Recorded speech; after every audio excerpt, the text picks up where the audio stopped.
नमो अध्यायाणं नमो लोय सवसाहु।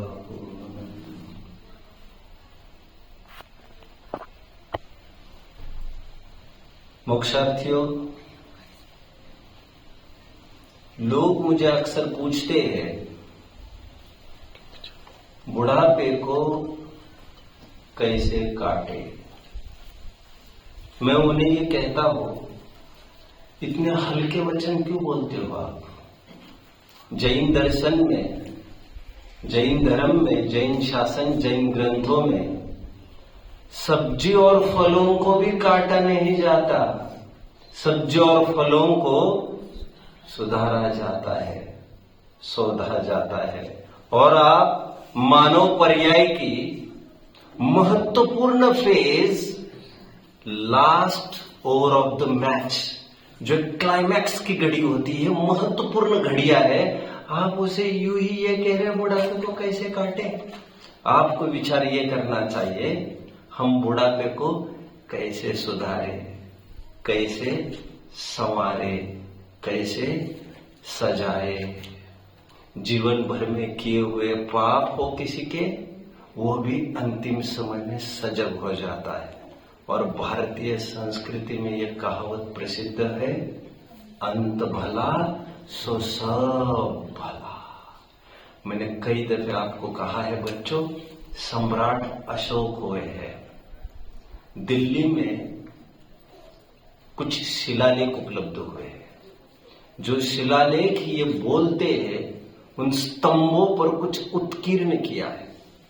उससे ये ख्याल में आता है 2000 वर्ष पहले तकरीबन ऐसी परंपरा रही है कि जैसे किसी को सजा होना तय हुआ, मान के चलिए उसे सजा होना है 20 मार्च को, और 20 मार्च को सुबह आकर यह कहा जाता था उसे, यह राजाज्ञा जारी हुई है कि आपका मरण, आपकी सजा 3 दिन पोस्टपोन की गई है।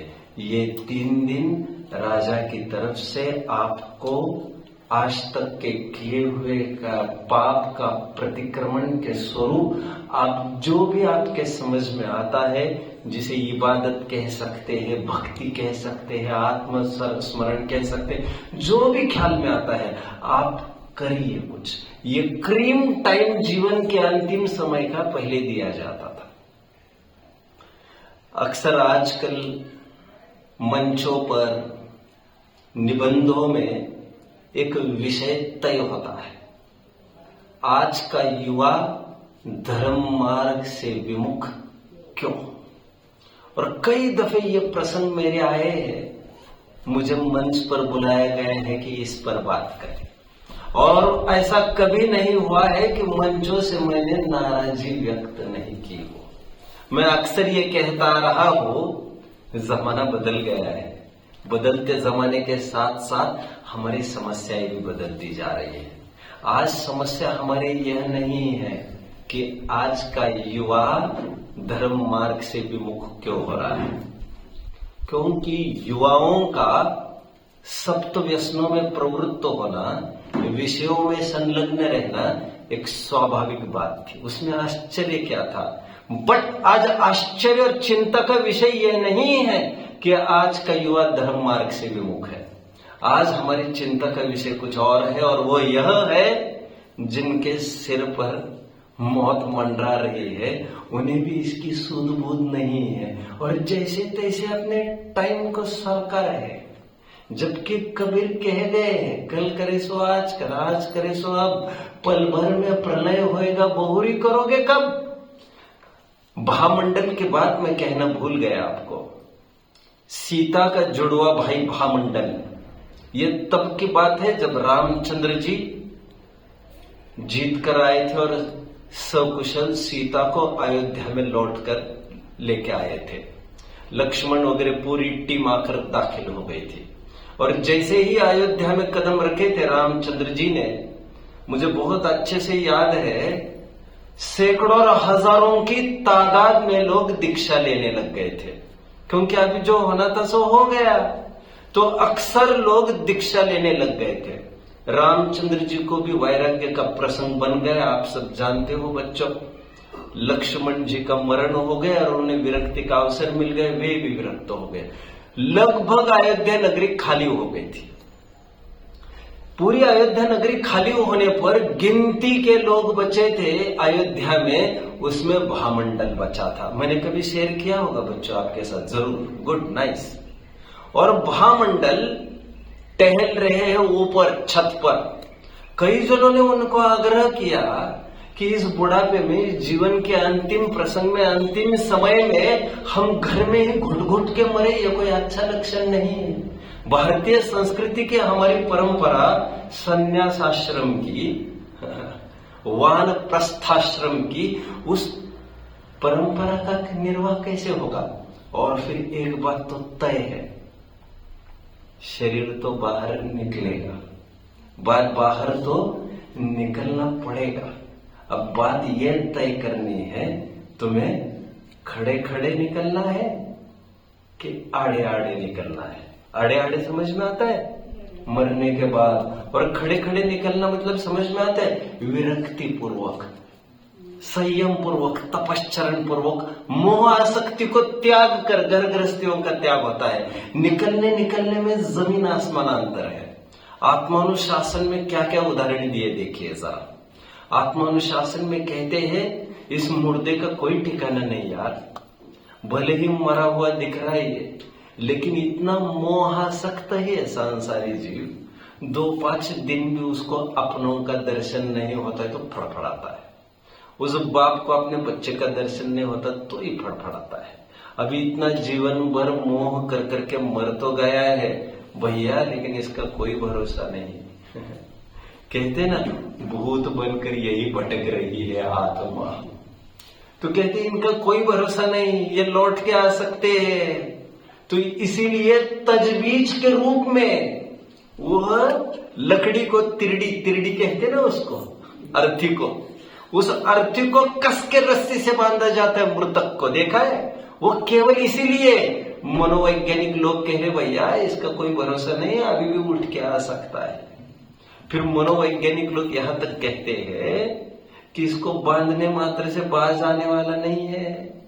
ये कितनी पतित अवस्था का है हम जानते हैं, इसको कितना धुतकारा गया, लेकिन इसको कोई लाज शर्म ही नहीं है। लौट के घर पे लौट के आता था, पत्नी की गाली सुनता था, बच्चों की गाली सुनता था, सबकी गाली सुनता था, लेकिन बेशरम बनकर बना बैठा था घर में। इसका कोई भरोसा नहीं है। काम करिए आप, ये तो रस्सियां छुड़ा कर भी आ सकता है, इसका कोई भरोसा नहीं। तो आग लगा तो इसको। और सुनो, राख होने तो कोई रुकना, कोई भरोसा नहीं इसका। और सुनो आगे की बात, ये इतना मोहासक्त जीव है, हवा के झोंके के बहाने वो राख बनकर भी फिर घर में घुसना चाहेगा। तुम एक काम करना, उस राख को भी किसी कलश में ले लेना और ऐसी जगह बहा देना जहां पर वो दूसरा किनारा पकड़ ले। कोई भरोसा नहीं इसकी मोहासक्ति का, घुसने न पाए फिर से।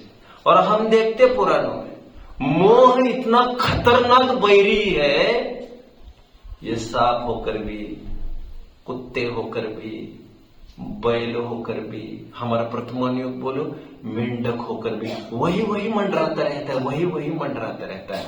मोह बहुत खतरनाक चीज है, इसलिए सप्त व्यसन से भी बड़ा पाप जानकर पहले इसे छुड़ाया है।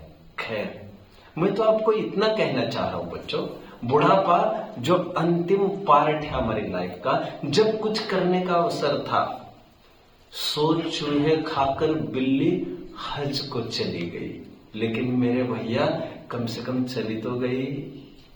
अभी तुम वही कर रहे हो जो पहले से करते आ रहे हो। कुछ जीवन में परिवर्तन लाना भी है कि यूं ही जाना है?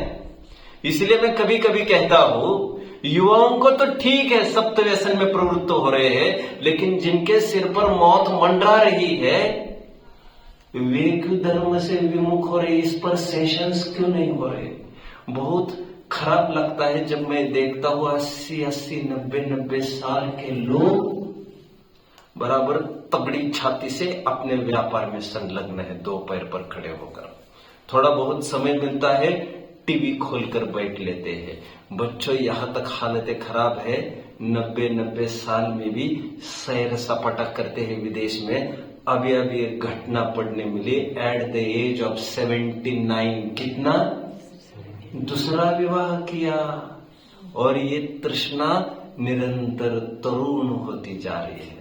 सब कुछ विराम को प्राप्त हो रहा है, लेकिन इसकी प्यास, इसकी भूख, आसक्ति, इच्छा वो कुछ कंट्रोल में नहीं आ रही है। एनीवे, एक कवि ने बहुत सुंदर चित्रण किया है, उस कवि को मैं थोड़ा सा पढ़ के दिखाना चाहूंगा बुढ़ापे का। उससे पूर्व मुझे मूलाचार की एक गाथा याद आ रही है बच्चों। देखो कितना सुंदर उदाहरण दिया है वहां पर। उदाहरण दिया है रत्नों से भरी जहाज का। ये उदाहरण मैंने आपके बीच में शायद कभी दिया हो। रत्नों से भरी जहाज समुद्र के मार्ग से पार करनी थी। समुद्र का तात्पर्य हजारों किलोमीटर का फासला है, और समुद्र के बीच में जहाज आना कोई हंसी खेल नहीं है, क्योंकि इसमें पायरेट्स भी हुआ करते, समुद्री डाकू, और जो लूटपाट कर लेते थे। हमने प्रथमानुयोग में कई जनों के चरित्र पढ़े हैं, चारुदत्त वगैरह के। वहां पर आपने खूब पढ़ा होगा श्रीपाल वगैरह का, कैसे बड़े बड़े तूफान आते और जहाजों की जहाजें पलट जाती है, और महीनों महीने लगते थे जहाजों पार करने में। तो रिस्क बहुत होता था। अक्सर जहाजें, तूफान आता था, कुछ आंधी आती थी तो जहाजें पलट जाती थी और पूरी संपत्ति नष्ट हो जाती थी। बट मुश्किल से जहाज, रत्नों से भरी जहाज इस किनारे से उस किनारे तक बड़ी मुश्किल से महीनों का सफर करते हुए, तूफान आंधी के थपेड़ों को बर्दाश्त करते हुए, उन डाकुओं के चंगुल से बचते हुए जहाज जैसे तैसे दूसरे किनारे पर आने को उद्यमवंत तो हुई। और बच्चों, शोर केवल 1 किलोमीटर पर था और जहाज वही पलट गई। अभी आचार्य देव ये कहते हैं, इतने दूर का सफर तय किया जहाज ने और किनारे पर ही इसे पलटना था, तो क्या फायदा हुआ यहां आने का? किनारे पर तो नहीं लगा, संपत्ति तो चली ही गई ना तुम्हारे हाथ से। ठीक उसी प्रकार बच्चों, समुद्र का तात्पर्य ये हमारा जीवन है, और पूरे जीवन भर हमने सात्विकता का पालन किया, सदाचार का पालन किया, जीव दया का पालन किया, और आइन बुढ़ापे में दिमाग ठिकाने नहीं रहता। अच्छा अच्छों को बच्चों, इन आंखों ने भी अच्छा अच्छों को बिगड़ते देखा है बुढ़ापे में। जीवन बहुत अच्छा रहा है बच्चों, जिनका व्रतों में रहा है, व्रत लिए हैं, जिन्होंने जीवन भर व्रतों का कड़काई से पालन किया है, लेकिन मरण के समय में क्या हो जाता है, उनको व्रत, नियम, संयम सब एक तरफ रह जाते हैं। इसलिए आचार्य देव कहते हैं, सावधान, जीवन भर पाले हुए व्रत यदि बुढ़ापे में छूट जाए तुमसे, तो जीवन भर किया कराया सब मिट्टी में मिल जाएगा। मुझे तो अपनों ने लूटा, गैरों में कहाँ दम था, और मेरी नौका वहां डूबी जहां पर पानी कम था।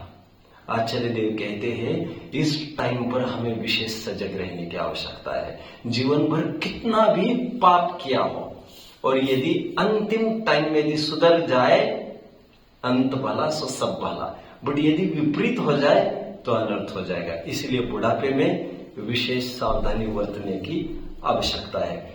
देखो क्या कहते हैं, एक कवि ने बहुत सुंदर लिखा है, साथ निभाएगा बेटा सोच रहा लेटा लेटा, हाय बुढ़ापा आएगा पास न आएगा बेटा, ख्वाबों में तू क्यों हो ख्वाबों में तू क्यों आनंद मनाए रे,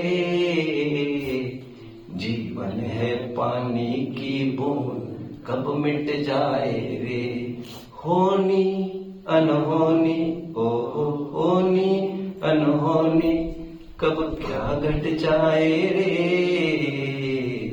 हाथों में लकड़ी थामी और चाल हो गई मस्तानी। बुदरदास जी जिसे कल कह रहे थे, हाथों में लकड़ी थामी और चाल हो गई मस्तानी।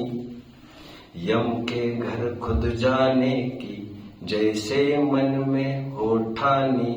बेटा बहु सोचे बेटा बहु सोचे डोकरा कब मर जाए रे। जीवन है पानी की बूंद कब मिट जाए रे। बेटा बहु सोचे हो बेटा बहु सोचे डोकरा कब मर जाए रे। जीवन हम उसे हंसी के रूप में ले तो रहे हैं, कितना निर्लज्ज है जी। कितना भी धुतकारा जाए टस से मस नहीं होता, वहीं पर अड़िग खड़ा है।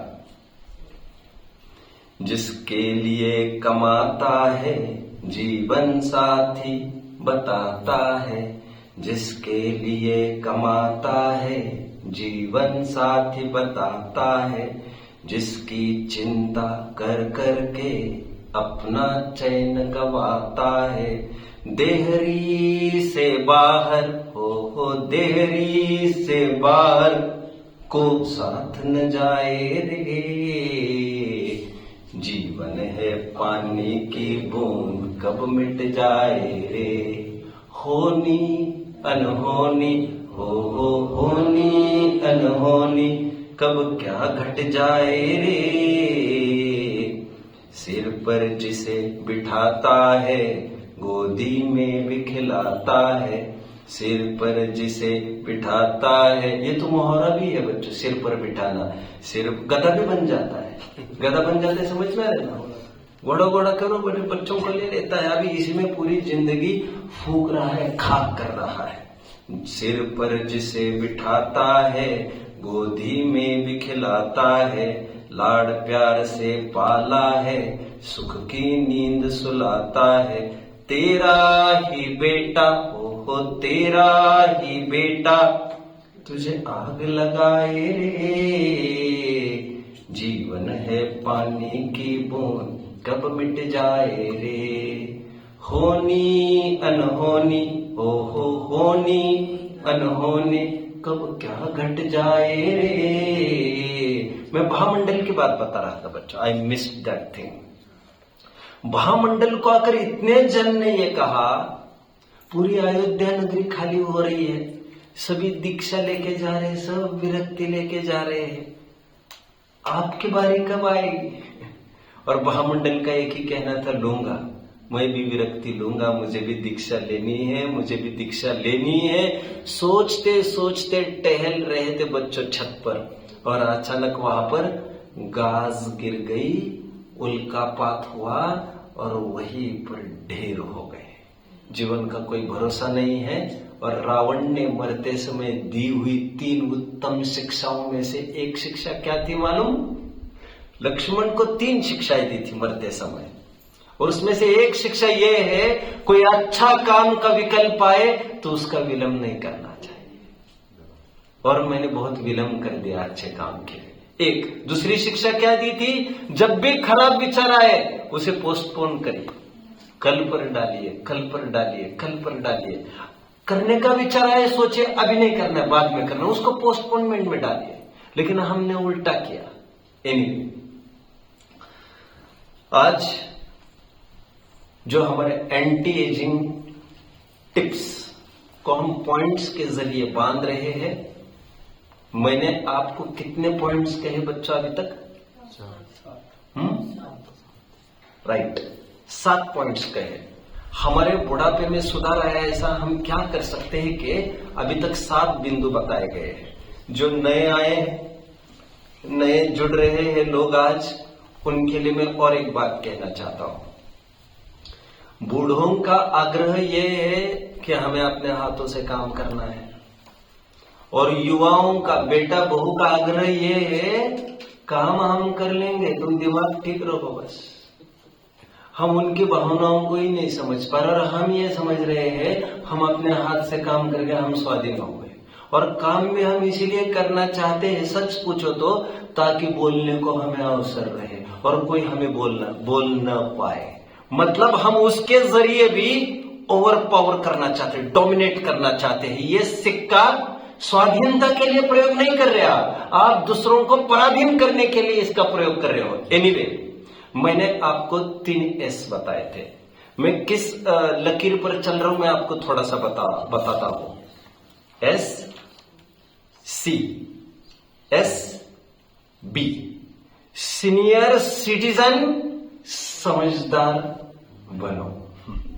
तो सीनियर के रूप में मैंने 3 S कहे आपको। स्पीक लेस, कम से कम बोलो, क्योंकि बूढ़ों का आदत होती है बहुत ज्यादा बोलते रहते हैं और लोग एंटरटेन नहीं करते, लोग भी परेशान होते रहते हैं। तो आप स्वयं समझ लीजिए इस बात को, कम से कम बोलना है आपको। Speak less.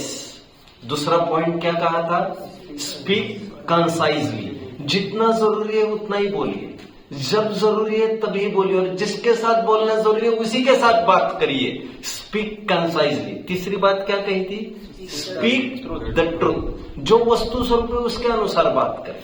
जैसे हमने किसी ने आकर ये कहा, उन्होंने अच्छा नहीं किया आपके साथ, आपके इतने इतने पैसे उठा लिए, अच्छा नहीं किया उन्होंने आपकी चोरी करके, तो हमें ये चाहिए उनको हम ये कहे, कोई किसी के भाग्य का क्या ले सकता है? बनारसी दास जी जैसे ने तो अपने हाथों से पोटलियां बांध के दे दी, यार उसी के भाग्य का होगा, कहा हम कुछ लेके आए थे, कुछ लेके जाना है। मतलब पूछे गए प्रश्नों का उत्तर केवल और केवल धार्मिक पृष्ठभूमि पर ही हम उसका उत्तर दें। 3 S की बात हमने की थी। C हमने 4 देखे थे। डोंट कंडेम, घर पे जो भी कुछ होता है, घर की बात 4 दीवारी के बाहर बिल्कुल नहीं जानी चाहिए। एक लड़के की बात दूसरे लड़के के पास निंदा के रूप में नहीं जानी चाहिए। एक के पास दूसरे की निंदा नहीं करनी चाहिए। अपने लड़की के पास अपने बेटा बहू की निंदा हरगिज नहीं करनी चाहिए। जिस थाली में आप खाते हो उस थाली में आपको छेद करना उचित नहीं है, न्याय नहीं है। एक क्या कहा था? डोंट कंडेम, निंदा ना करो। दूसरा क्या कहा था? डोंट कंप्लेन, जब चाहे अब तकरार ही तकरार मत किया करो। जो निरंतर तकरार करता है, कंप्लेन करता है, ग्रम्बल करता है, उसे कोई एंटरटेन नहीं करता। अरे ऐसे ग्राहक को भी कोई पसंद नहीं करता, मैं सही कह रहा हूं। वो जानते हैं ग्राहक हर बार आता है, उठाता है, लोकी यहाँ वहां देखता है, 2-4 जगह टोचे मारते, कितने में दिया, क्या दिया। आजकल वो बाया इतनी सावधान हो गई, कहते भैया नहीं बेचना है हमको, रख दो, जाओ तुम जाओ। कहते नहीं, ये लेता ही नहीं, बस वो भाव ताव करता है और लेना वेना कुछ नहीं है। तो सावधान हो जाइए इस बात को। दूसरी बात क्या कही? डोंट कंप्लेन, निरंतर कंप्लेन कंप्लेन, ये ऐसा है, ये वैसा है, ये वैसा है, ऐसा मत करिए। आप उपेक्षा और घृणा के पात्र जल्द ही बनने वाले हैं। तीसरी बात क्या कही थी बच्चों? डोंट कंपेयर, एक लड़के के पास दूसरे लड़के की प्रशंसा न करें, अपने बहू के पास अपनी लड़की की प्रशंसा न करें। प्रशंसा करने का मोटो अलग होना चाहिए और लगभग देखने में आता है ईर्ष्या और मत्सर से ग्रसित होकर ही यह किया जाता है। स्ट्रिक्टली आपको ये नहीं करना है, इसका असर अच्छा होने वाला नहीं है। 3, फिर वो भी कंपेयर करने लग जाएगी, उनकी सास कितनी अच्छी, आप कहा ऐसे हो, वो कितनी शांत है, आप ऐसे कहा हो, फिर तुम्हें में झगड़ा चालू हो जाएगा और ये आपको नहीं करना है। 3, चौथा C क्या देखा था हमने? Change your self. चलते समय के साथ तुम्हें बदलना जरूरी है। नई बहू जो घर में आई है उसके पास तुमसे ज्यादा गुणवत्ता है, दुनिया उसकी तारीफ प्रशंसा कर रही है। अब तुम इस धोखे में मत रहो कि वो मेरे ही अधीन बनी रहे, और ऐसा हो न पाएगा और तुम परेशान बने रहोगे। जो उसमें अच्छाई है उसे तुम भी अंगीकार करो, तुम बोलना सीखो। तुम्हें इतनी इतनी अच्छी बातें हैं, मुझे बहुत अच्छे से समझ में आ रही है, तुम नहीं होती तो इतना सब सुधार मेरे में कहा होता। Change your self. 4 C हो गए। आज मैं आगे बढ़कर फिर से 3 S की बात करूंगा। सीनियर सिटीजन्स, समझदार बनो। Anyway, S sacrifice. S stands for sacrifice. Sacrifice मतलब त्याग करना। देखो बच्चों, जीवन भर आवश्यकता के रूप में कितनी ही जिम्मेदारियों में यह जीव बना रहता है। खूब आरंभ में प्रवृत्ति करता है, खूब परिग्रह में प्रवृत्ति करता है, पर जीवन का अंतिम समय जानकर हमें काफी कुछ चीजों का त्याग करना चाहिए। मुझे याद आती है, अनायास याद आ रही है, निहाल भाई नाम के एक विद्वान हुए हैं। अब उन्होंने क्या किया देखिए, एक दिन बुलाया अपने 5 बच्चों को। रईस थे काफी वैसे तो, और आज तक हाथ बटाते थे बिजनेस इंडस्ट्रीज में।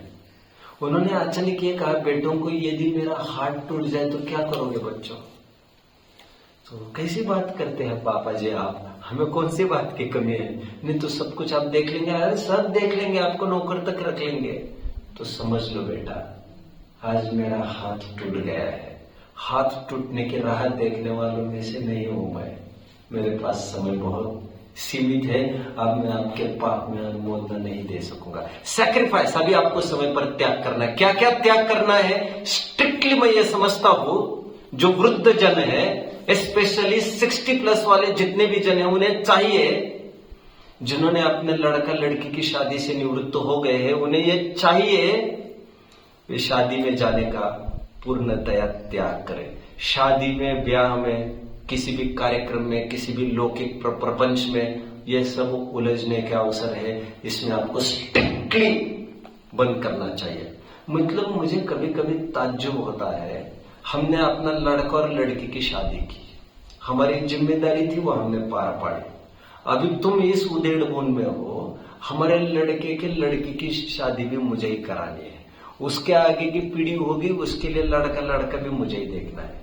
मतलब तुम्हारी गृहस्थी तो तुमने की, तुम चाहते तुम्हारे लड़के की भी गृहस्थी का भार तुम ही ढो, उसके आगे की गृहस्थी का भार भी तुम ही ढो। ये कब तक चलेगा? और हमें, हमारी जिम्मेदारी, मराठी की बहुत सुंदर कहावत है, 2 हाथ के हमने 4 हाथ कर लिए, अब हमारी जिम्मेदारी खत्म, अभी हमें भी अपना कुछ देखने दो। अभी अभी भगवान राम पाठ में हमने एक चीज देखी थी, आपको याद आ रहा होगा, अनरण्य और अनंत रथ ने, अनरण्य कौन? दशरथ के पिता, अनंत रथ कौन? दशरथ के बड़े भाई। दोनों ने दीक्षा ली, तब दशरथ किस उम्र के थे? 1 महीने के थे।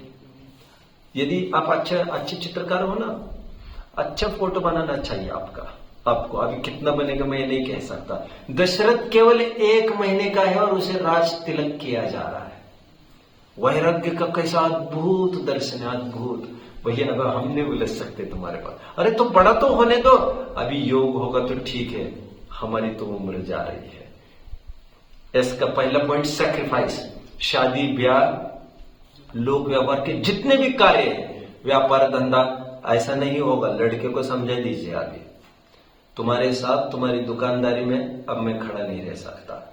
मुझे जितना करना था तुम्हें पढ़ाया लिखाया, दुनिया के गले काट काट कर पाप की गठरिया तुम्हारे पीछे मैंने बांधी है। अब ये लास्ट ओवर है मैच का, मैं अब ये सब तुम्हारे लिए नहीं कर सकूंगा। 5-10 साल मेरे बचे हैं, यदि बचे होंगे तो मुझे पता नहीं वो कितने दर्द में चले जाएंगे।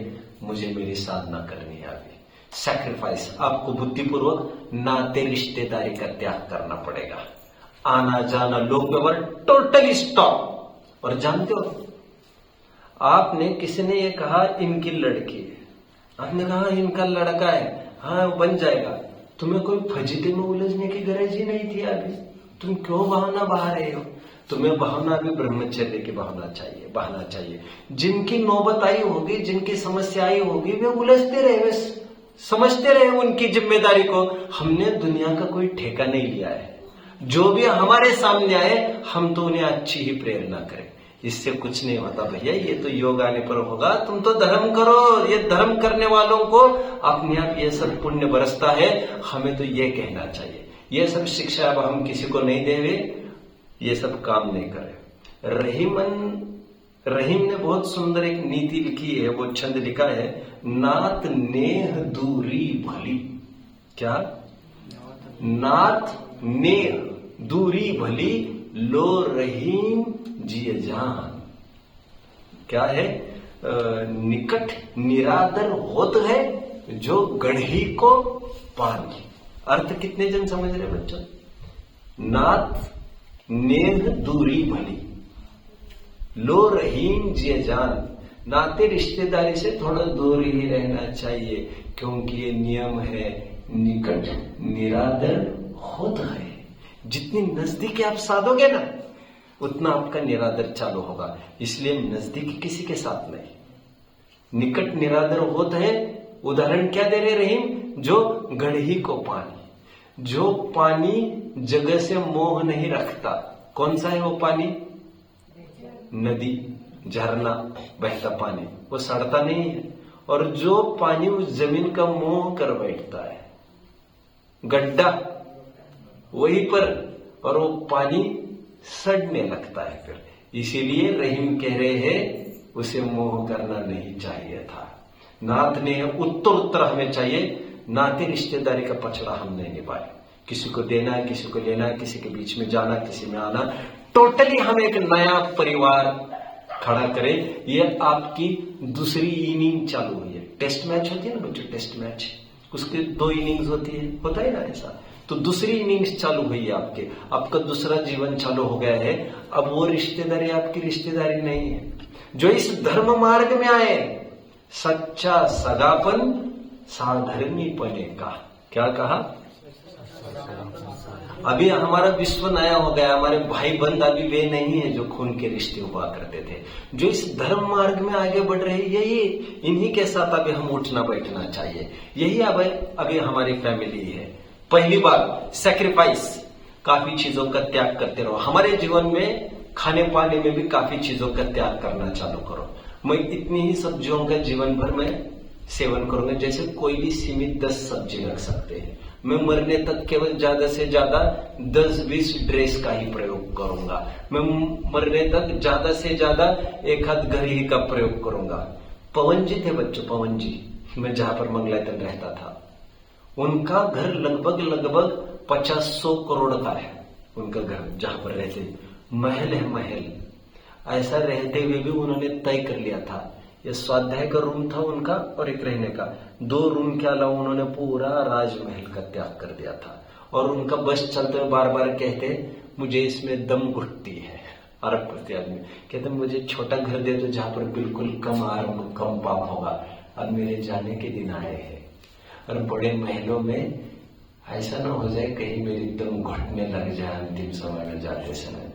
मुझे अभी जाने दो, जैसा है वैसा, जैसे आए और वैसे ही जाने दो, कुछ भी साथ नहीं रहेगा। और एक सिंपल रूल है बच्चों, आपकी 10 रुपए की चीज गुम हो गई, कितना दुख होगा? 10 रुपए के माप का। 100 रुपए की चीज गुम हो गई, कितना दुख होगा? 100 रुपए के माप का। और 10,000 की चीज गुम हो गई तो उतने माप का। जितनी महंगी चीज गुम होती है उतना दुख होता है। सीधी बात है ना, ये सिंपल रूल है। और मरते समय सभी बिछुड़ना है तुम्हारा सब एक साथ निपटना है। कितनी हाय हाय होगी, कितनी हाय हाय होगी। शारीरिक संकट अलग, इस मोह के संकट अलग, सामने लड़का नहीं आ पा रहा है अलग, और सभी सामने खड़े हैं तो मैं कुछ बोल नहीं पा रहा हूं, यह समस्या अलग। आप समझ लो, हूं बोल ही नहीं पा रहा, बोली कितनी छटपटाहट होती होगी, कोई अपनी भावना ही नहीं सामने रख पा रहा होगा। तो उस समय में उसको चाहिए था, मुझे कुछ कहना ही नहीं है किसी को, मैं क्या बोलूं किसी से, सब ठीक है यार, सब अपने अपने भाग्य भरोसे सबका चलता रहेगा। पहला सैक्रिफाइस। सैक्रिफाइस में मैंने लिया त्याग, आरंभ का त्याग। लड़के को कह दीजिए, मैं अभी तुम्हें व्यापार में धंधे में सपोर्ट नहीं कर सकूंगा, नौकरी में सपोर्ट नहीं कर सकूंगा। माताएं बहनों को चाहिए वे जितना बच सके घर गृहस्थी के कामों से वे बचे, थोड़ा बहुत हेल्प। माताएं बहनों की स्थिति थोड़ी अलग होती है, वे बचना चाहे तब भी बहुत बच सके, ऐसा सचमुच होता नहीं है, बहुत प्रैक्टिकल नहीं होता है। तो देख लेना, सब पालन करना, लेकिन मान न मान तू मेरा मेहमान के रूप में फटे में टांग उल जाते नहीं बैठना चाहिए। थोड़ा ही समय मिला, विरक्ति अपने माथे पर हावी चाहिए, थोड़ा समय मिला, समय निकाला और अपना अपना अध्ययन मनन चिंतन में लगा दिया। सैक्रिफाइस।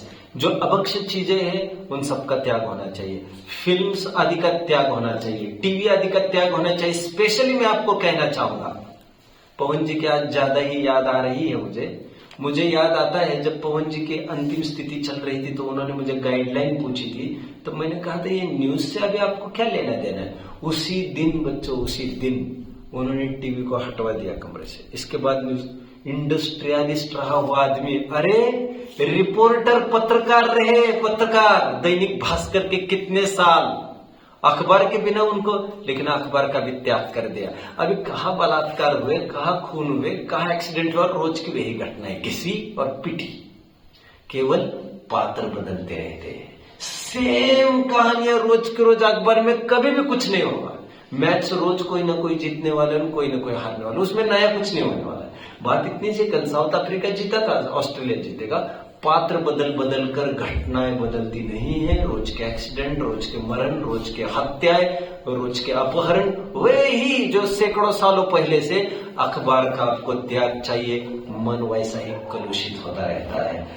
अखबार का त्याग, टीवीज का त्याग, सीरियल्स का त्याग, थिएटर्स का त्याग, सैर सपाटे का त्याग, जुलूस में जाते हैं लोग, क्या कहते हैं उसको, वो जत्रा वगैरह क्या कहते हैं, what do you call for that, यात्रा वगैरह, जत्रा एक्चुअली यात्रा एक अलग चीज है, लेकिन मेले मेले ठेले होते हैं, ये आपको टोटली त्याग करना चाहिए। इसका हमें आपको कोई लेना देना नहीं। और अपना फूड, क्लोथिंग, शेल्टर और धर्म, 4 चीजों में ही आपको फोकस करना चाहिए। नाते रिश्तेदारी का भी उत्तर त्याग करना चाहिए। और शादी ब्याह, जैसे मैंने कहा, हमें कोई लेना देना नहीं।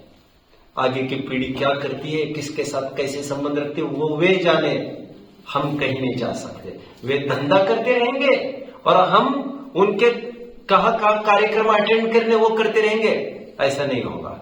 ये बोनस का जीवन हमें धर्म के लिए मिला है। अरे सरकार भी आधी आधी पेंशन देकर 58-60 के बाद घर पर केवल इसीलिए बिठाती है, करो धर्म। अभी अब जानते हो मॉरिशस आदि कंट्रीज में उनकी करेंसी चलती है 5000, उनकी करेंसी हर महीने में सिटीजन को मिलती है वहां पर। अब धर्म करो हर एक सिटीजन को। और यहां पर भी 1-2-3 यहां पर भी विचार चल रहे हैं। अमेरिका आदि बड़ी बड़ी कंट्रीज में ऐसा होता है, पर्टिकुलर एज के बाद गवर्नमेंट की तरफ से आपको इतना पैसा मिलेगा। वो क्यों है बच्चों? अभी आप कोई चिंता मत करो, लड़का है नहीं है कोई संभालने वाला, अभी आप धर्म ध्यान करो। तो ये धर्म की राशि के रूप में सबको दिया जाता है, सब अंतिम समय इसमें लगाया जाता है। तो इस समय में हमें सभी चीजों का त्याग करना चाहिए। जो ट्रस्टी पद पर है उन्हें ट्रस्ट का त्याग करना चाहिए, उलझना नहीं चाहिए। क्योंकि हर जगह जहां पर दूसरे जन से खोपड़ी लड़ानी है, वहां पर कलह कलुषता के बिना काम होगा ही नहीं। जरूर आगे। तो पहली बात कही मैंने, सैक्रिफाइस। अच्छा, दूसरों की शादी में जाने में क्या दिक्कत है बच्चों? उनके अब्रह्म की अनुमोदना हम क्यों करते रहे? समझ रहे कितना पाप, एक शादी करने में कितना पाप होता है।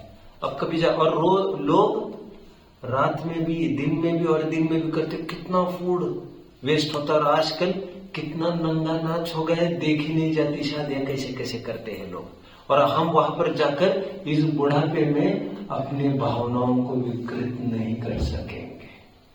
समझ रहे? आपको सख्ती से वर्जित होना चाहिए। शादी ब्याह में तो किसी भी कीमत पर नहीं जाएंगे, क्योंकि जैसा आप देखेंगे वैसी भावनाएं आपको बनी रहेंगी। हाँ, वैराग्य के सभी प्रसंगों पर आप जा सकते हैं, किसी के मरे पर जरूर जा सकते हैं। कोई भक्ति चल रही है, भक्ति पारायण चल रहा है, कहीं पर धर्म वाचना चल रही है, कीर्तन भजन चल रही है, वहां पर जरूर जा सकते हैं। आगे next, second yes, senior citizens समझदार बनो। इस समझदार में पहला हमने लिया सैक्रिफाइस, त्याग करो। सेकंड, शेयरिंग, अपने विचार साझा करना, शेयरिंग विद द नॉलेजेबल्स।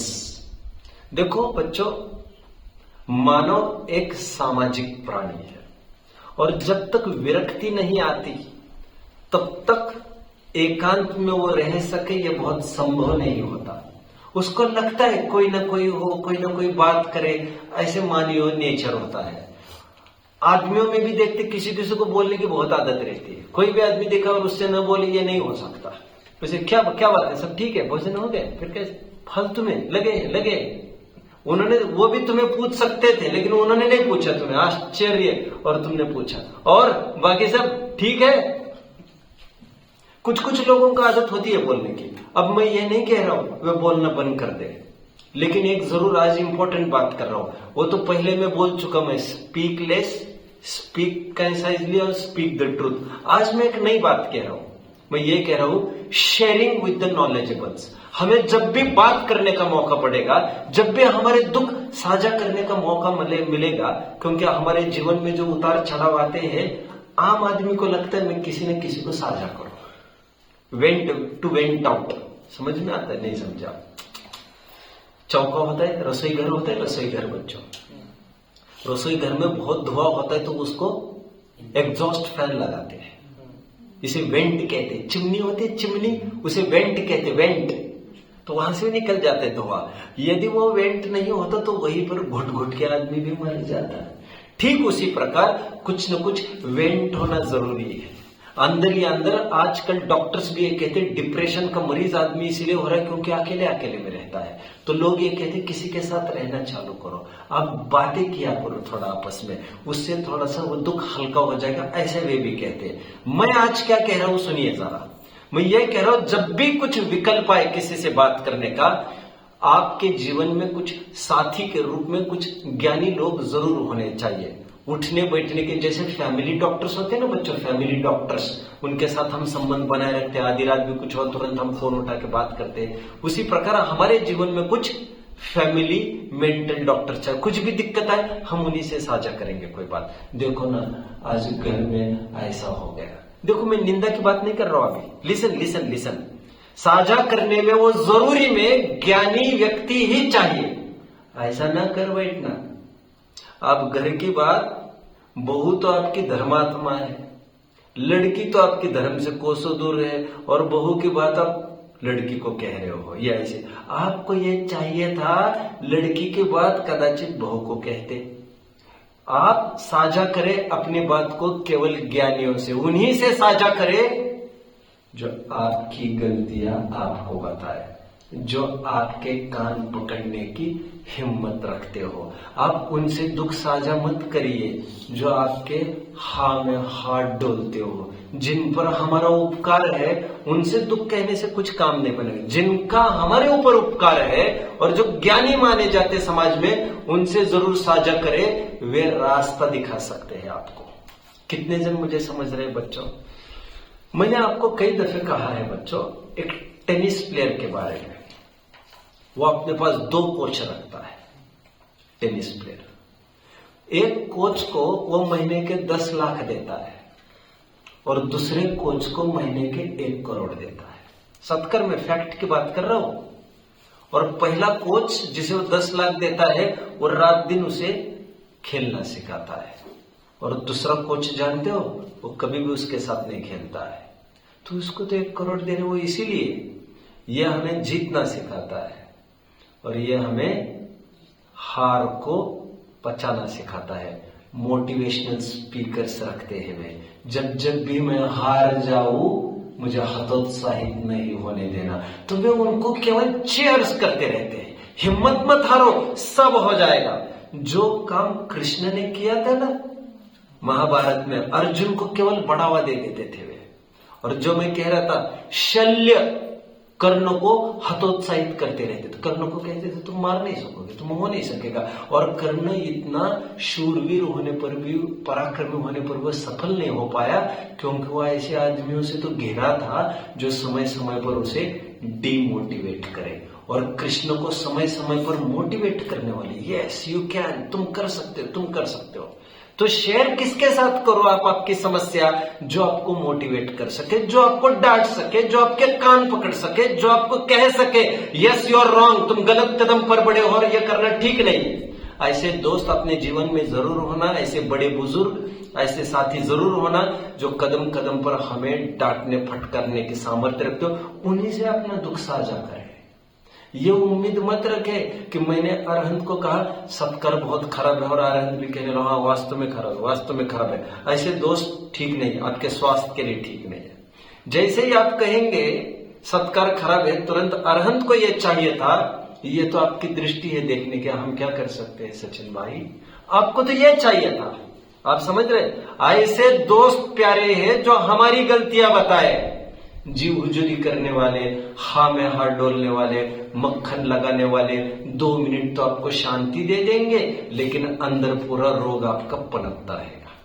समझ में, बहुत जख्म हो गई, उस पर बहुत सुंदर पट्टी बांध ली और इन्फेक्शन अंदर अंदर सड़ता रहा, कैसा होगा वो? ऊपर से तो अच्छा दिखता, अंदर अंदर सड़ रहा है कि नहीं, आग लग रही है और ऊपर से कपड़ा डाल दिया। अभी किसी को नहीं पता चल रहा है, पता किसी को नहीं चल रहा है कि, लेकिन धीरे धीरे ये सब तबाह करने वाला है। ठीक उसी प्रकार तुम्हारे दोष ढकने वाला नहीं चाहिए, तुम्हारे दोष छिपाने वाला नहीं चाहिए, तुम्हारे दोष उखाड़ने वाला चाहिए। साझा उन्हीं से बात करिए जिन्हें धर्म की रुचि है और जो क्षेत्र में 7 तत्वों को समझते हैं पारंगत, और इतना ही नहीं जो आपकी गलती बताए वस्तु स्वरूप के अनुसार। Second point, sharing with the knowledgeable. बहुत अच्छी एक सूक्ति भी है बच्चों, धार्मिका नाम धार्मिका एव ना परे। धर्मात्मा जनों को धर्मात्मा गण ही शरण होते हैं और कोई नहीं, क्योंकि एक वंध्या किम जानाति महति प्रसव वेद नाम। एक वंध्या प्रसव की क्या पीड़ा हो सकती है, वंध्या कैसे जान सकती है? एक विद्वान ही विद्वान की हुनर जान सकता है। विद्वज्जन विजानाति विद्वज्जन परिश्रमम वंध्या किम जानाति महति प्रसव वेदना। ठीक उसी प्रकार धर्मात्मा ही धर्मात्मा की रक्षा कर सकते हैं, इसलिए जीवन में कुछ धर्मात्माओं का साथ जरूर होना चाहिए। एरे गहरे नत्थु खैरों की दोस्ती संगति करना जो आपकी केवल जी हुजूरी करते रहे, इसमें आपको घाटा ज्यादा होगा, आपका पतन ज्यादा होगा। आगे थर्ड पॉइंट बच्चों, लास्ट पॉइंट आज का, sparing the time, S for sparing. Time, समय को कैसे जाया करे बुढ़ापे में, वो थोड़ा मैं बताता हूं बच्चों। ये थोड़ा सा बड़ा पॉइंट होगा मेरा। अक्सर लोगों को ये लगता है अभी क्या करें फ्री टाइम, क्योंकि हमारे लड़के ने भी ये कह दिया आपको दुकान पर आने की जरूरत नहीं, और बूढ़े लोगों को ये मिला हुआ वरदान उनको अभिशाप जैसे मालूम पड़ता है। उनको लगता है टाइम कटता ही नहीं, और अच्छे खासे बुढ़े दिन दिन भर टीवी के सामने बैठे रहते और टीवी पर कुछ भी चलता रहते, देखते रहते उसको। बड़ी पीड़ा होती है, बड़ी निर्दयता हो रही है, और वे लड़के महान नालायक है जो बच्चों को टीवी के कब्जे में छोड़ दिया। उनको टाइम ही नहीं है देखने के लिए। वे बच्चे, वे माँ बाप बड़ा अन्याय करते उन बच्चों के साथ, बहुत परेशान कर दे दो मोबाइल उसके हाथ में, पकड़ा दो, मतलब तुम बड़ी होना चाहते हो, पैदा ही काय के लिए किए फिर? अरे ये तपश्चरण है, विवाह करना भी बहुत बड़ा तपश्चरण है, मैं कहता हूं साधना है ये भी। जैसे किसान फसल को खड़ा करता है, उसका परिश्रम है उसमें, बड़ों को बड़ा, बच्चों को बड़ा करने में वास्तव में बहुत बड़ा तपश्चरण और साधना है। क्योंकि माँ बाप को 4 बजे उठना पड़ेगा, तब जाकर बच्चा तैयार होगा। माँ बाप को टीवी आदि फोन का त्याग करना पड़ेगा तो बच्चा तैयार होगा। ये भी एक साक्षात तपश्चरण और साधना है। विवाह करना किसी के भी बस की बात नहीं है, और भोगवादी तो तिर्यंश भी भोग करते हैं। स्पेयरिंग द टाइम, बुढ़ापे में समय कैसे व्यतीत करे उसकी मैं बात कर रहा हूं। बच्चे ने तो बोल दिया आपको बिजनेस शॉप पर नहीं आना है, जरूरत नहीं है पापा जी आपको, आप घर पर जो करना है करिए। इतनी सहूलियत मिलने पर भी आपको लग रहा है टाइम नहीं कट रहा है, टाइम नहीं कट रहा है। यह अच्छी बात नहीं है तुम्हारे लिए। तुम्हें क्या करना चाहिए वो मैं बात बताऊंगा। महिलाओं को भी ऐसा लगता है कुछ काम नहीं करे तो निस्सार लगता है। हालांकि मैं तो इस पक्ष में हूं, मरते दम तक यदि बने तो अपने हाथ से अपने कपड़े धोए, थोड़े बहुत बर्तन भी अपने हाथ से धोए, थोड़े बहुत झाड़ू भी हम लगाए, थोड़ा बहुत पोछा भी हम लगाए। अब्राहम लिंकन बच्चों, कौन? राष्ट्राध्यक्ष अमेरिका का 16th प्रेसिडेंट, नौकर नहीं था बच्चों उसके पास। आज भी मैं कंट्री का नाम बोल रहा हूं, प्रेसिडेंट है, प्रेसिडेंट कंट्री का। स्वयं खेती करते हैं, नौकर भी नहीं है उनके पास, केवल 2 नौकर रखे सिक्योरिटी के रूप में, केवल एक सिक्योरिटी। प्रेसिडेंट प्रेसिडेंट, गाड़ी फाड़ी नहीं, केवल एक सिक्योरिटी। अभी अभी कोई मुझे कह रहा था, पूरा उसका मुझे लाके दिया था किसी ने। खेती करता है स्वयं, कितने कितने काम करता है, और प्रेसिडेंट देश को संभालता है पूरा। मतलब मैं बहुत आस्था रखता हूं इसमें, अपने स्वयं के काम अपने को करते रहने चाहिए। मतलब हम दूसरों के काम करें और तुम हमारे काम करते रहो, क्या है यार ये? हम दूसरों की गुलामी करें और तुम हमारी गुलामी करो। हम किसी और कंपनी में जॉब करेंगे, तुम हमारी रोज रोटी ठोक कर चली जाना। खैर, कहां तक आया बच्चों में? स्पेयरिंग द टाइम, समय कैसे हम जाया करें, समय कैसे खर्च करें, समय का कैसे प्लान करें, इसे मैं कहूंगा टाइम मैनेजमेंट कैसे करें। और हमें सहूलियत दे रही है बहुएं, सहूलियत दे रहे हैं बच्चे, अभी आप करो धर्म ध्यान, और फिर भी हम हैं कि हमें लगता है कि नहीं, कुछ ना कुछ करना चाहिए। एक तरफ बुढ़ापे में मरते समय की उम्र तक भी कुछ मजबूर लोगों को कुछ करना पड़ता है। पापी पेट का सवाल, बच्चों मरते दम तक उनको कुछ न कुछ करना पड़ता है। ऐसे लोग मैंने देखे हैं, मैंने ऐसे भी लोग देखे हैं जो 90 साल की उम्र में, बच्चों 90 साल की उम्र में भी अपने 60, 65, 70 साल के लड़कों की दाढ़ी तक उनको करनी पड़ती है। आपको क्या पता है, अभी रसोई भी उनको करनी पड़ती है। मेंटली डिस्कार्डेड है वो लड़का, और उसको अभी भी बच्चे जैसा उसको संभालना पड़ता है। उसके लिए वो बुढ़ापे की लाठी नहीं बना है वो लड़का, आप समझ रहे हैं? और उसके माथे पर भार बना है, लेकिन बिना मीन मेख किए, बिना शिकायत किए। मैंने ऐसे जन भी देखे, माँ बाप की सेवा करना और बात है, लेकिन जिनका दिमाग कमजोर है, ऐसे लड़कों की भी सेवा जीवन भर करते हुए मैंने देखा है बच्चों को। और वो लड़के 50-50, 60 साल की उम्र तक भी उठाया पत्थर फोड़ी का चाप नहीं करके, ये चलता रहता रोज का हंगामा, फिर भी बिल्कुल हो हल्ला नहीं करते, प्रेम से सब संभालते मरते दम तक। और वे तिल तिल तरसते हैं थोड़ा धर्म के लिए समय मिले, और तुम हो, तुम्हें समय मिला है धर्म के लिए, और तुम यही फंस रहे हो, लौट लौट के आ रहे हो। बेकार चीज है। तो कैसे समय व्यतीत करें, उसके लिए मैं कुछ प्लान बता रहा हूं आपको। देखिए, सबसे पहला प्लान तो मुझे यही कहना है, अध्ययन करते रहिए। मैं हमेशा आपको एक प्रसंग सुनाता हूं बच्चों, आज फिर से सुनाता हूं, मैंने 3-4 बार आपके बीच में सुनाया है। एक बार हम सभी भाईजन 10-15 भाई थे, यात्रा कर रहे थे मंदिरों की। करते हुए एक मंदिर में गए, दोपहर में 1 बजे। 90 साल की बुढ़िया, 90-95 साल की बुढ़िया, ग्रंथ कौन सा पढ़ रही होगी? धवला ग्रंथ। अच्छा छुंको, दिमाग में नहीं बैठता, करना नहीं होगी क्लिष्टता। 90-95 साल की।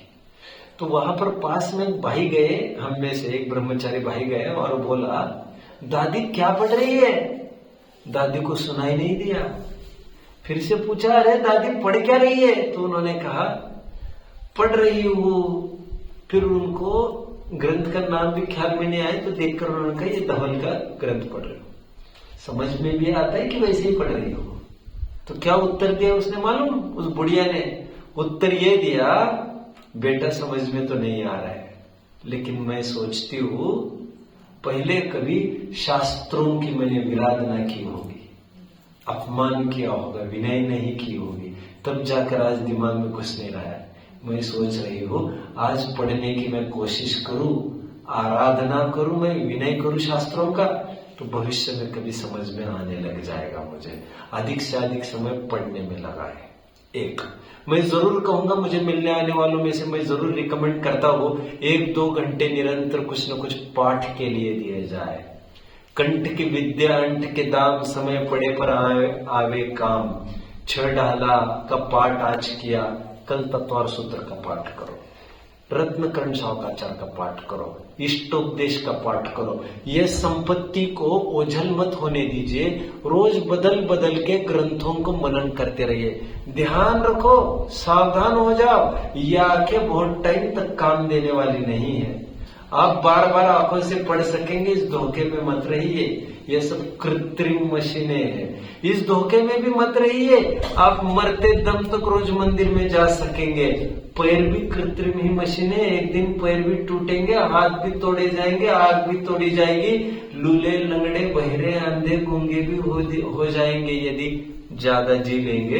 अब तैयारी करो अच्छे से, और तैयारी इस बात की करो, एक दिन ऐसा भी आएगा मैं मंदिर नहीं जा सकूंगा, एक दिन ऐसा आएगा मैं ग्रंथ भी नहीं पढ़ सकूंगा। उसकी मानसिक तैयारी करो। अभी बिन सुमरई सुमरेंगे, इतना कंठपट, इतना लोड करो। और ये कितनी जीबी की इसमें कैपेसिटी, ये मत पूछो मुझे बच्चा, इसमें जीबी है। चिप्स होती है ना, मेमोरी कार्ड होते हैं, क्या कहते हैं उसको, पेन ड्राइव होती है, हार्ड डिस्क होती है। उसी प्रकार ये रोजाना याद करते करते, मैं थोड़ी मेरी बात बताऊं बच्चों, मैं आपको सही बात कहूंगा, आप यकीन नहीं करेंगे। यदि मैं रेल का सफर चालू किया, लगभग मैं 24 घंटे का भी रेल का सफर होता है, तो मैं कोशिश करता हूं मैं पानी भी नहीं पीऊं, सफर में कुछ खाऊं पीऊं नहीं। तो मैंने ये नोट किया है बच्चों, निरंतर 15 घंटे मेरे पाठ में जाते हैं। कितने? तो मुझे इतनी खुशी होती है कभी कभी पुस्तक लेने की जरूरत नहीं, कुछ ये चाहिए, क्योंकि ये तो तुम्हारा घर थोड़ी है सब, ये सब। और यहाँ पर शुद्धता का कोई निर्वाह होगा नहीं, कोई बैठने की अनुकूल स्थिति होगी नहीं, सामने वही मांस मदिरा खाने वाले हैं, ट्रेन में किस किस को रोकेंगे, वहां पर कोई धर्म के ग्रंथ पढ़ने की भावना होगी। आंखें बंद करो, गुनगुनाते रहो, यहां से चालू हुई ट्रेन उतरने तक गुनगुनाते रहो। इतने ग्रंथ आपको मुंह जबानी याद होने चाहिए। मुझे याद आता है विनोबा भावे थे ना बच्चों, उन्होंने हजारों किलोमीटर रैली की है पैदल। मैंने कहा था आपको, मोहब्बते पैगाम भूदान आंदोलन उन्होंने किया था, पूरे भारतवर्ष में घूमे थे, जगह जगह प्रचार प्रसार करते हुए सदाचार का। तो वे क्या करते थे मालूम बच्चों, वे प्रारंभ किया उन्होंने वेदों का पाठ करना, और ठेठ यहां से चालू किया, 5-6 घंटे चल रहे निरंतर, बीच में कोई बोलता नहीं, तो सैकड़ों की भीड़ में भी सभी जन पाठ ही करते चलते थे। क्या सीन होगा आप विचार करिए ना जरा बच्चों। मदर टेरेसा का नाम सुना है? मदर टेरेसा का कह रहे यहां से वहां तक पहुंचना है, तो यह तय होता था उनके कि कितनी रोजरीज उनको जाप देनी है। रोजरी मतलब माला, मतलब वे कितने किलोमीटर चलना है, इसमें मापदंड नहीं होता था उनका, कितनी मालाएं जपनी। और बीच में कोई बात नहीं करता था। बीच में मैं और एक बात कह दूं बच्चों, बहनों का आश्रम खोला था ना मदर टेरेसा ने, ब्रह्मचर्य आश्रम, उसमें अखबार वगैरह कुछ नहीं रखे थे उन्होंने। उनका ये साफ कहना था, ये अखबार डिस्ट्रैक्ट करते हैं हमको, ये लौकिक बातों से क्लेश संक्लेश होते हैं, धर्मात्मा पुरुषों को इसकी जरूरत नहीं है। न्यूज वगैरह कहा क्या आह्वान, कहा क्या आह्वान, बीजेपी का क्या आह्वान, कांग्रेस का क्या आह्वान, कहा है क्या चल रहा है, क्या मतलब है तुम्हें किच किच से, अभी संन्यास चाहिए, तुम्हारा कोई लेना न देना, तुम अपने अपनी इलेक्शन हारते जा रहे बाबा, राज्य पद चला जाएगा, निपट जाओगे तुम। कहां तक आया मैं? पहले मैंने ये कहा निरंतर अध्ययन करते रहिए आप, एक बात। फिर और एक बात मैंने कही, निरंतर पाठ करते रहिए। और इतनी आपकी प्रैक्टिस होनी चाहिए, अंधेरे में 2-2 घंटा 3-3 घंटा बिना लाइट चालू किए आपको पाठ करते आने चाहिए। कितना पराधीन हो गया हमारा ज्ञान, लाइट भी चाहिए, आंखें भी चाहिए, पुस्तकें भी, थोड़ा याद करना जरूरी है। 2, 3 लेखन काम में थोड़ा सा समय लगाना चाहिए वृद्धों को। मेरा समय हो गया, शेष चर्चा वैसे कल करूंगा। लेखन काम में उनको थोड़ा क्या करना चाहिए मैं बता रहा हूं। जिनकी हुनर है वे बड़ी उम्र में भी कुछ लिखने की कोशिश करें। मुझे याद आता है बच्चों, जयचंद जी छाबड़ा ने, कितनी उम्र में बच्चों? जयचंद जी छाबड़ा ने 75 साल की उम्र में लिखना चालू किया, और लगभग 10-20 इतने गंभीर ग्रंथ लिखे आप कल्पना नहीं करेंगे। अच्छा, डॉक्टर हुकुमचंद जी बाहरी तो आपने सुना ही है, कितनी उम्र में प्रवचन करते थे वे अभी अभी तक, और वे क्या कहते थे मालूम? मेरी यह भावना है मैं अस्पताल में नहीं मरूं, मेरी यह भावना है मैं डॉक्टर के चरणों में नहीं मरूं, मैं यहां वहां गिड़गिड़ाते नहीं मरूं, मैं तो ये भावना भाता हूं मुझे मरना है तो प्रवचन गद्दी पर ही आ जाए। ये कहते थे इस बात को। और मरते समय 80-85 साल के बच्चों, 85, मुझे बहुत पता नहीं है, 88, कोई प्रवचन कर सकता है 85 और 90 100 साल में? कैसे कोई मान सकता है? धड़ा धड़ प्रवचन।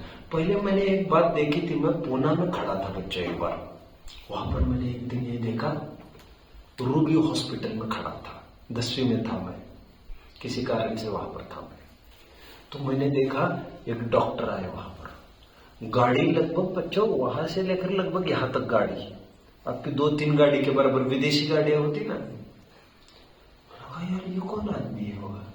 और निकला होगा 108 साल का बुढ़ा, उसने स्वयं ड्राइविंग करके आते दूरी से, नाम पीके ग्रैंट, पीके वो वाला नहीं, पीके ग्रैंट। और सुनिए, मैंने कहा, बोले बहुत दूरी से आता है, सब सिग्नल्स इतने, ट्रैफिक वगैरह सब इतने दूरी से यहां तक। मैंने कहा ये क्यों आता है यार?